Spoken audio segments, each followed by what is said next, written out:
Hola, un saludo con aprecio y afecto a mi familia sanguínea, a mi familia extensa, a todos los amigos y a todos los que me han hecho llegar mensajes de toda clase, preocupados y ocupados con estas elecciones. Comparto los argumentos que expreso a continuación, porque querámoslo o no, tenemos un proyecto en común que se llama Colombia. Y pues así como ustedes, yo también lo siento como mi proyecto de todo corazón.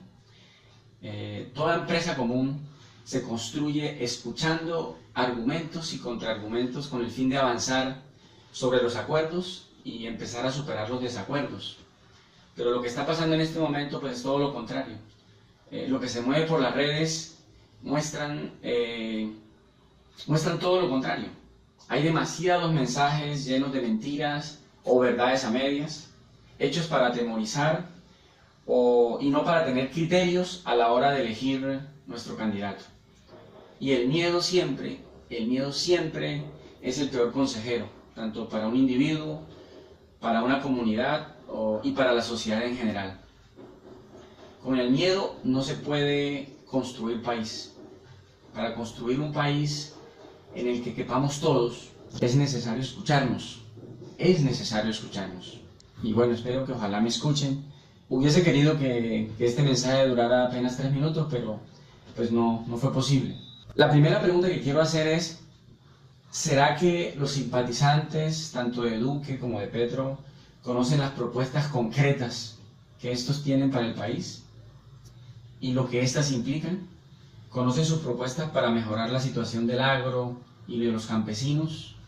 ¿Para mejorar o transformar el sistema de salud, ese de los paseos de la muerte? ¿Qué propuestas tienen para que se pueda generar trabajo de alto valor agregado? ¿Qué proponen para controlar o frenar la minería en los páramos, en algunos bosques y zonas selváticas que son vitales conservar? ¿Qué proponen para mejorar las condiciones laborales, en lo relacionado con las horas extras y el derecho a tener una pensión digna, por ejemplo? ¿Se han preguntado ustedes y saben lo que propone su candidato para estos y otros aspectos que son vitales para la mayoría de los colombianos? Ahora, si conocen esas propuestas, ¿están seguros que no es demagogia? Eso también hay que pensarlo.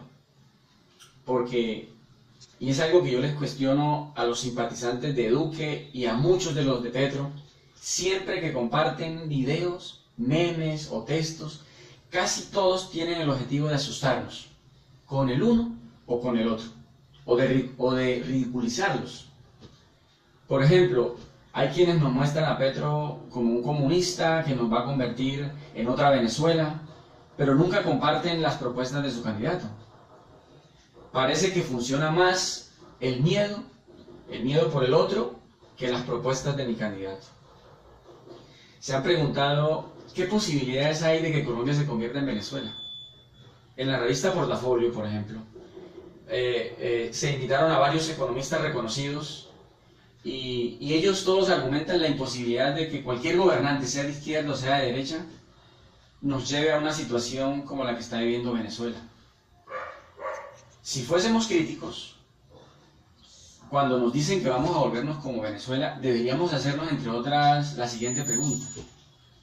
Si en casi toda América Latina, durante la primera década del presente siglo, se posesionaron como presidentes muchos gobernantes de los llamados castrochavistas, ¿por qué no nos intimidan con Venezuela? ¿Por qué nos intimidan con Venezuela y no lo hacen con alguno de esos otros países? Es decir, supongamos que el castrochavismo existe. ¿Por qué no nos dicen que nos vamos a volver como Ecuador, por ejemplo, en donde las políticas implementadas por Rafael Correa llevaron a que la clase media pasara del 14 al 27%? ¿Por qué no nos intimidan con que nos vamos a volver como Uruguay, en donde las políticas del Frente Amplio, del que hace parte Pepe Mujica, llevó el desempleo del 22% al 7%? ¿Por qué no nos asustan con Bolivia, que en el 2002 tenía un salario mínimo de $60, no son pesos bolivianos, y en el 2018 es de $300, superior al salario mínimo de Colombia? Algo parecido, podríamos decir, de Argentina, en donde el Frente para la Victoria fue el que pudo darle estabilidad económica a la Argentina y la sacó del gran colapso económico del 2002. Y pues quiero recordar estos 4 ejemplos porque, bueno, podrían ser más, solo para mostrar que hay muchas partes hacia dónde mirar, y mirar críticamente, no desde el miedo, y pensar y aspirar, y darnos cuenta de que sí es posible y sí podemos aplicar prácticas políticas y económicas para democratizar el país. Claro que no se trata de copiar nada, sino de analizar críticamente lo que otros países están haciendo y ver cómo se pueden desarrollar políticas, aquellas que han dado resultado de acuerdo con nuestras condiciones. Pero con el terror y el miedo, y con la pereza de leer, y con la incapacidad de escuchar al que piensa diferente, ¿qué análisis crítico se puede hacer? A propósito de esas otras experiencias, ¿quién puso de presidentes a todos estos gobernantes que algunos dieron en llamar castrochavistas y otros llaman populistas? A esos presidentes no los puso Fidel Castro, tampoco los puso Chávez. A todos ellos los puso como presidente el neoliberalismo. Ante las políticas neoliberales, casi todos los pueblos de América Latina optaron por elegir líderes políticos liberales, del centro político y de la izquierda, que reivindicaron el Estado Social de Derecho, el mismo que fue pactado en la Constituyente de 1991 y que en teoría es el principio fundamental de nuestra Constitución política, pero que los 5 presidentes que hemos tenido desde entonces la han desconocido totalmente. El Estado Social de Derecho es un proyecto de Estado que también procura por la reproducción del capital, pero que a diferencia del Estado neoliberal, sí valora y respeta la preservación de la naturaleza y los derechos de quienes con su trabajo generan toda la riqueza. Esto es lo que se ha desconocido en los últimos años en Colombia. Mis argumentos hasta aquí lo que quieren es aclarar algo, es lo primero que quiero compartir. Y por eso me dirijo principalmente a los simpatizantes de Duque. Y lo que quiero compartirlo es lo siguiente, lo que quiero argumentar con estas ideas, es que es mentira que en estas elecciones lo que está en juego es una pugna entre la derecha y la izquierda. Eso es un embeleco, para que no nos demos cuenta de qué es lo que realmente está en juego. Nos han hecho creer que la cuestión central de estas elecciones es un enfrentamiento entre el castrochavismo estatizante y la democracia verdadera que ellos representan. Todo esto es una falacia. Es la estrategia propagandística que usaron para desviarnos de los verdaderos conflictos que están en el trasfondo de estas elecciones y sobre las cuales deberíamos centrar la discusión en este proceso electoral. Direccionaron y posicionaron la discusión castrochavismo versus democracia y alimentaron el miedo a convertirnos en Venezuela para que ese miedo sea el encargado de que nosotros mismos nos neguemos la posibilidad de aspirar a un Estado en el que se respeten y valoren los derechos humanos y los derechos políticos, culturales, sociales y económicos de las mayorías, planteados en la Constitución política y que el neoliberalismo nos niega. Por favor, no sigamos alimentando esta falacia. No sigamos alimentando el miedo que nos paraliza, que hace que nos neguemos a mirar las injusticias y que hace que prefiramos y elijamos lo injusto. El neoliberalismo ha regido las políticas económicas en Colombia desde la presidencia de Gaviria en 1990, pasando por las presidencias de Pastrana y Santos, todos los que respaldan la candidatura de Duque. No menciono a Samper porque ese ni pudo gobernar. La corrupción y el neoliberalismo es lo que los identifica a todos, con sus pequeñas diferencias. Esas son las dos cosas que los identifican, la corrupción y el neoliberalismo. Ellos abrieron las fronteras al capital multinacional y les dieron todas las garantías para poder comprar, invertir y sacar sus ganancias. Es decir, el gran capital se lleva nuestra riqueza y nosotros nos descapitalizamos y nos empobrecemos más. ¿Se dan cuenta? No se trata de denigrar el capital, sino de hacerlo valer, pero valer para todos.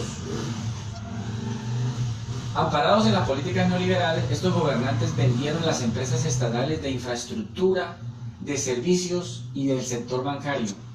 Empresas construidas con el dinero de todos los colombianos y fueron feriadas mayoritariamente a capitales extranjeros. Las políticas neoliberales debilitaron el capital privado nacional y facilitaron la compra por parte de grandes monopolios multinacionales de empresas productoras de bienes y servicios construidas con capital nacional. Hay un listado bien grande que está el Banco Granahorrara, Avianca, El Éxito, bueno, etc. Hay una gran cantidad de empresas que fueron vendidas al capital multinacional. Y es un listado bien largo.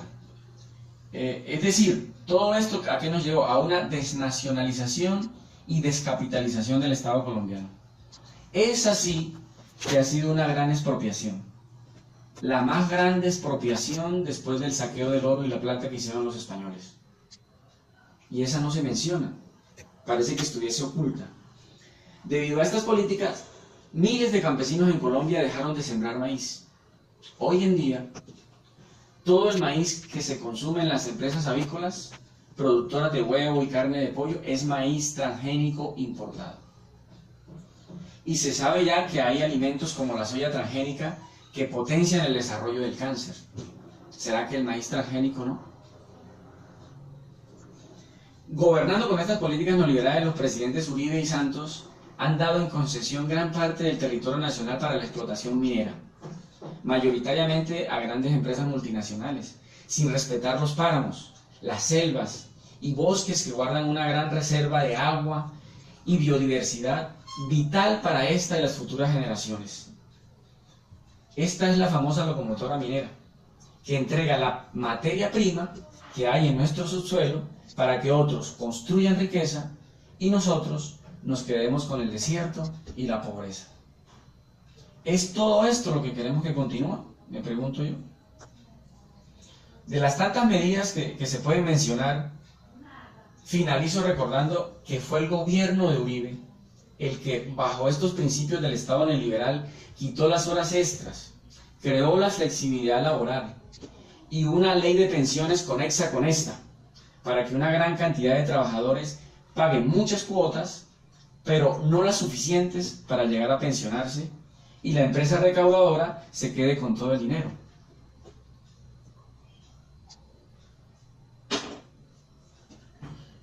O por otra parte, y para seguir mostrando la perversidad de esta ley, permitir que la recaudadora privada reciba las cuotas hasta que el trabajador cumpla los 50 años, edad de la cual éste se pasa a la empresa estatal.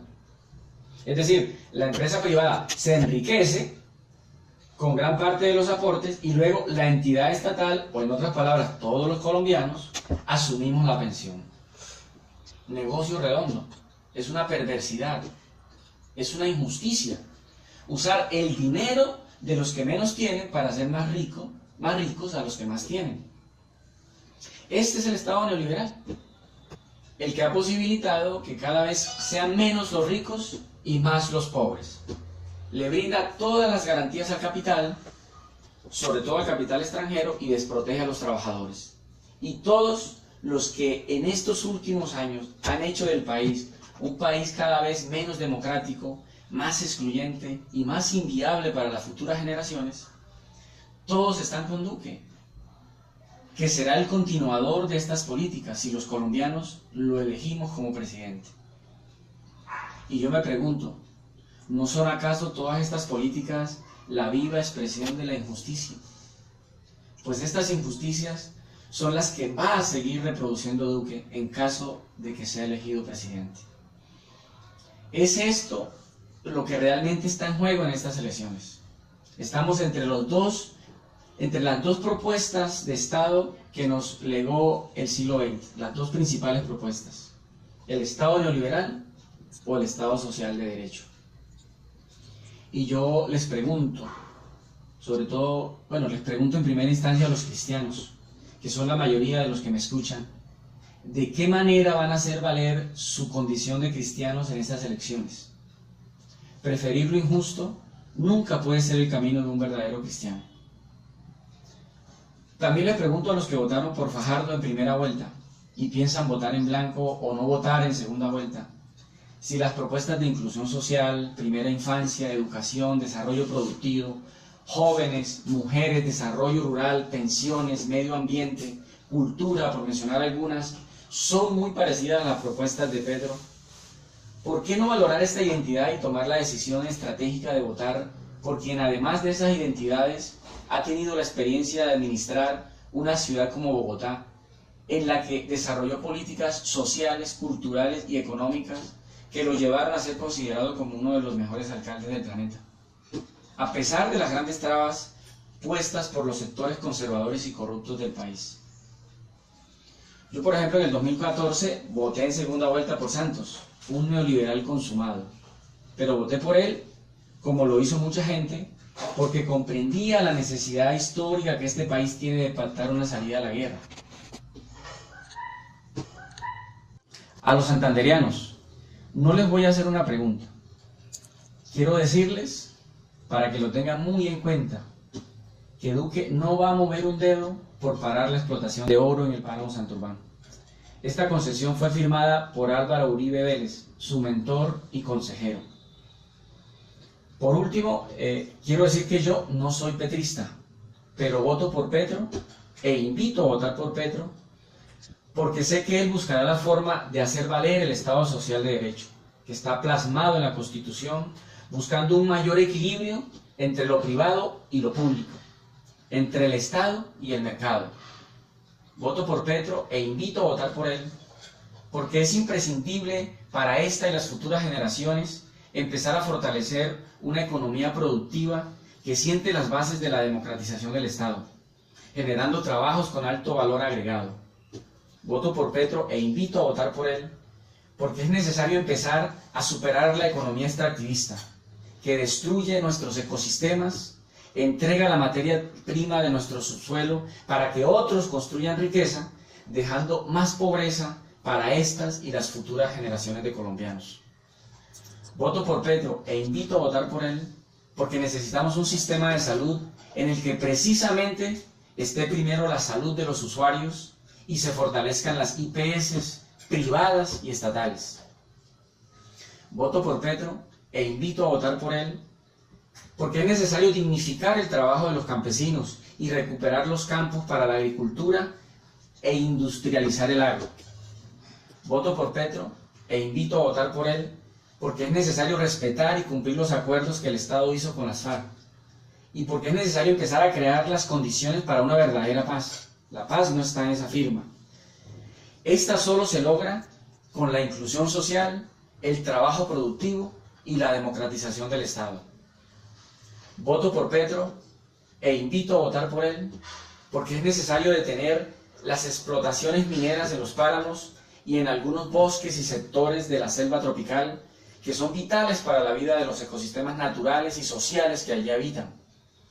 Voto por Petro e invito a votar por él porque la lucha contra la corrupción no da espera y no basta una consulta.